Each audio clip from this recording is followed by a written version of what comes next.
Assalamualaikum warahmatullahi wabarakatuh. Pada kesempatan kali ini kita akan belajar tentang keuntungan, kerugian, dan pola pokok. Sebelumnya, perkenalkan terlebih dahulu, saya Koyimani Mufidah, mahasiswi pendidikan matematika di Wali Songo, Semarang. Tujuan pembelajaran pada kali ini yang pertama, mahasiswa dapat mengetahui tingkat keuntungan atau kerugian suatu produksi. Yang kedua, mahasiswa dapat mengetahui terjadinya pulang pokok pada suatu produksi. Nah, apa sih itu pulang pokok atau break even?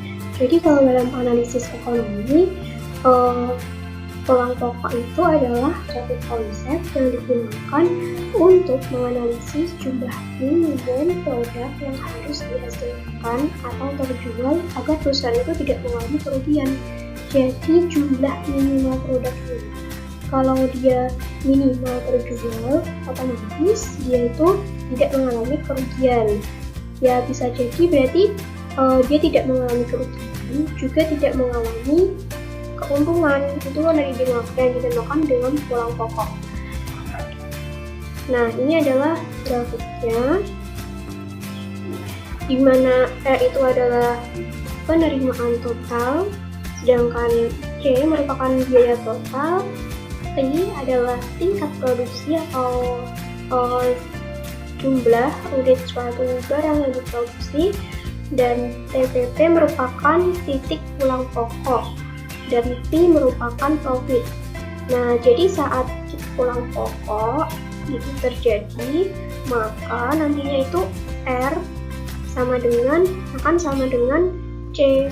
Jadi nilai R itu nilainya sama dengan C.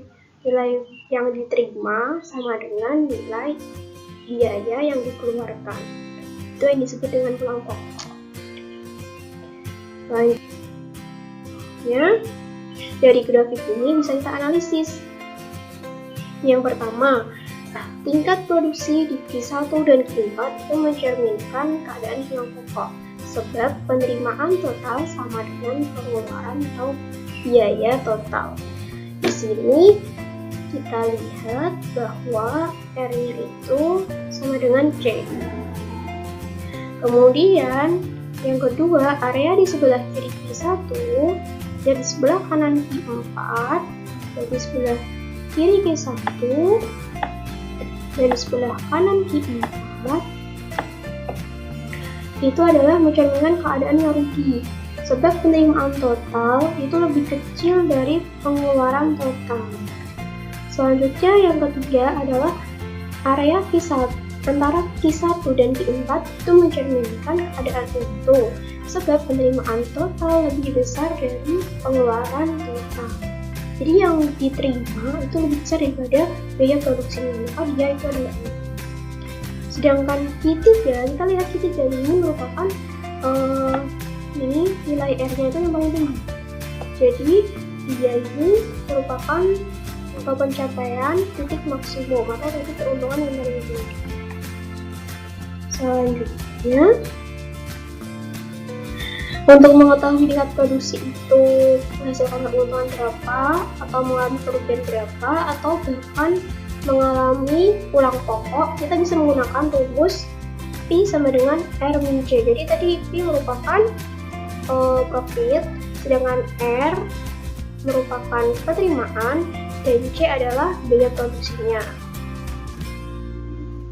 Nah, jika sudah setelah dihitung ternyata P-nya menghasilkan nilai yang positif, maka jelas bahwa profit tersebut berarti merupakan keuntungan. Jika P-nya bernilai negatif, maka jelas sekali bahwa dia itu mengalami kerugian. Namun, jika dia bernilai 0 atau R sama dengan C, itu berarti dia mengalami pulang pokok. Tidak rugi, juga tidak untung. Kita lanjut ke contoh soal.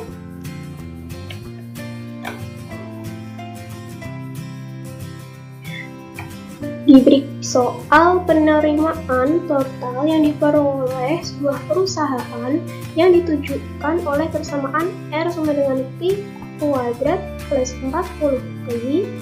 Jadi ini adalah persamaan R-nya. R adalah di penerimaan, sedangkan biaya total itu fungsi C-nya itu ada 0,25Pi pangkat 3 min 2Pi pangkat 2 plus 10Pi plus 30. Hitunglah profit perusahaan ini jika dihasilkan yang terjual barang adalah 10 dan 20 unit. Kita disuruh memprediksi profit dari perusahaan itu jika Q-nya itu sebesar 10 dan 20. Kira-kira yang terjadi bagaimana? Kita lihat penyelesaiannya. Nah, dari pertama terlebih dahulu kita cari profitnya. P sama dengan R min C. Kita cari dulu fungsi profitnya. Kita masukkan nilai R-nya dan C-nya, dan kita peroleh hasil akhirnya adalah min 0,25Pi pangkat 3 plus 3Pi pangkat 2 plus 30Pi min 30. Setelah itu kita substitusikan nilai Q yang 10 ini merupakan Q ya, yang 10 sama 20 itu adalah Pi. Jadi jumlah barang. Kita substitusikan ke dalam persamaan Pi tadi, Pi di atas ini. Setelah kita masukkan, ternyata kita peroleh nilai P-nya adalah 320. Itu positif, berarti jelas mengalami keuntungan. Sekarang kita perhatikan jika P-nya itu sebesar 20.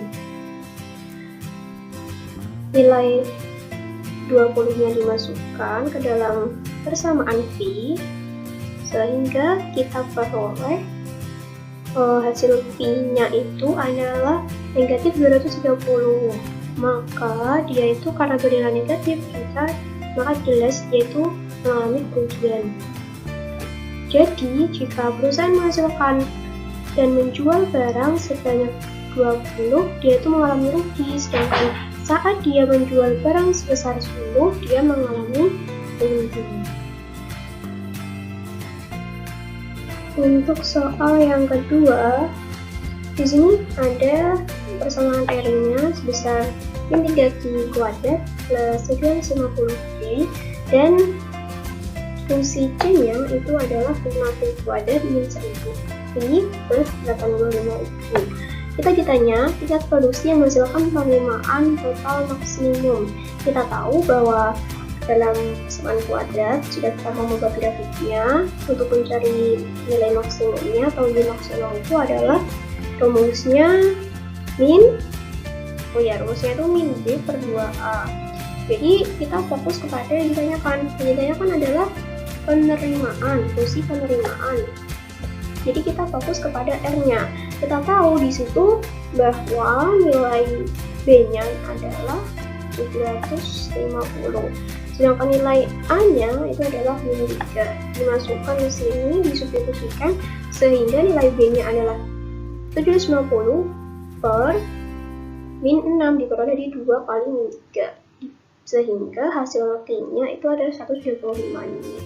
Jadi suatu pabrik atau suatu produsen itu dia akan memperoleh penerimaan maksimum atau untungnya maksimum jika dia itu berhasil menjual 125 barang atau unit. Yang B, tingkat produksi yang menunjukkan biaya total minimum.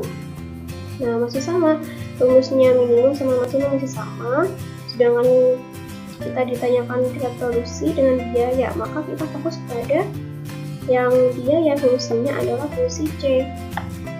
Kita tahu bahwa nilai B di fungsi C adalah min 1000.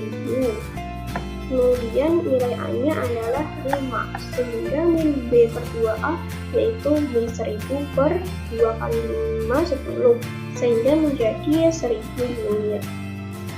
Maka perusahaan itu akan mengeluarkan biaya yang paling kecil apabila dia itu menjual 100 unit barang.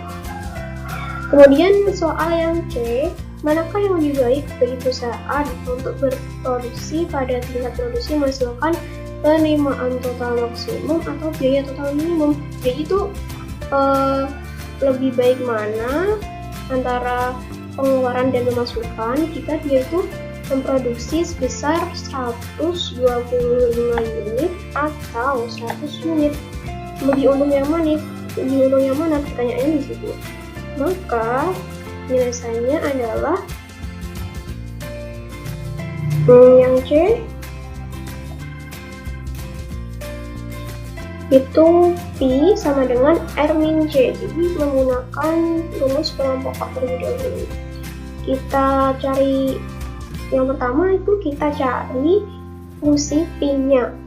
Kita masukkan tadi fungsi R-nya dengan fungsi C-nya. Jadi ini adalah tadi fungsi R, sedangkan di sini fungsi C. Setelah dimasukkan menjadi fungsi yang terakhir adalah min 8P kuadrat plus 1.750P min 85.000. Tadi kan pertanyaannya lebih baik mana antara 125 barang sama 100 barang. Kita tuh lebih baik lebih menerima untungnya lebih banyak yang mana. Nah, jadi tadi itu Q-nya tinggal disubstitusikan saja ke dalam P-nya ini. Kita sebagai pedoman, jika nilai P-nya positif berarti mengalami untung, jika P-nya negatif mengalami rugi, berarti P-nya 0 dia adalah pulang pokok.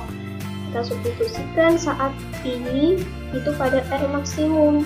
Nah, pada R maksimum kan P-nya adalah 125. 125 ini disubstitusikan sehingga memperoleh nilai 8.750. Nah, jadi saat barangnya itu 125 yang terjual, itu pabrik akan memperoleh untung sebesar 8.750. Kita lihat kalau pada C minimum Q-nya itu 100, pabrik itu akan memperoleh untung sebesar 10.000. Nah, jadi antara 8.750 sama 10.000 sudah terlihat jelas bahwa lebih banyak 10.000. Jadi pabrik itu lebih baik menggunakan C yang minimum atau biaya yang minimum saat produksi dengan Q-nya sebesar 110.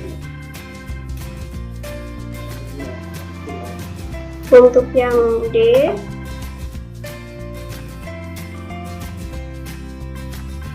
untuk soal yang D tadi adalah pertanyaannya pada unit keberapakah pabrik mengalami pulang pokok. Jadi yang ditanyakan adalah barang atau jumlah unit saat pabrik mengalami pulang pokok.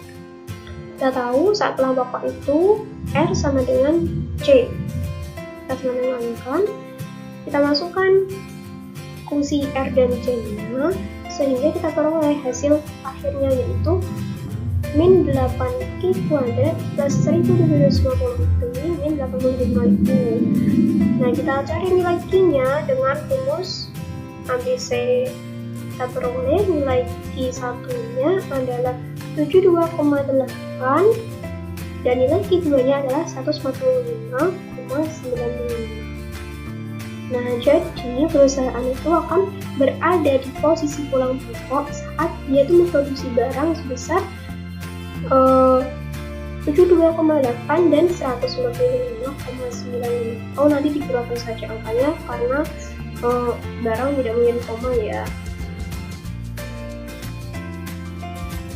Kita latihan untuk membuat grafiknya. Nah, cara membuat grafiknya gimana? Tadi kita sudah tahu dikasih persamaan R-nya besar min 3P kuadrat plus 750P. Kita masukkan saja dengan titik-titiknya. Tadi kalau di R, Q-nya itu sebesar 125 ya. Tapi kita membuatnya dengan cara memprediksi memasukkan sebarang titik saja. Jadi ada di sini ada 100, ada 125, tadi kita sudah peroleh ada 120 dan 175. Ini dengan selisih yang sama. Setelah kita masukkan nilai Q-nya, maka kita peroleh titik-titiknya itu sebesar ini sampai yang terakhir. Setelah mencari titik-titik dengan persamaan R, kita mencari titik-titiknya lagi dengan dipotongnya dengan persamaan C. Masih sama titik Q-nya, yaitu 100, 125, 150, sama 175. Setelah kita peroleh keduanya, kita gambar ke grafiknya sehingga menjadi seperti ini. Ini adalah titik-titik tadi yang kita udah buat. Kita masukkan ke grafiknya. Setelah ini merupakan yang grafik R, grafik R-nya menghadap ke bawah, sedangkan grafik C-nya menghadap ke atas. Nah, ini ada latihan soal buat teman-teman semua, sehingga teman-teman itu bisa memahami materi yang saya tadi sampaikan atau yang tadi saya presentasikan.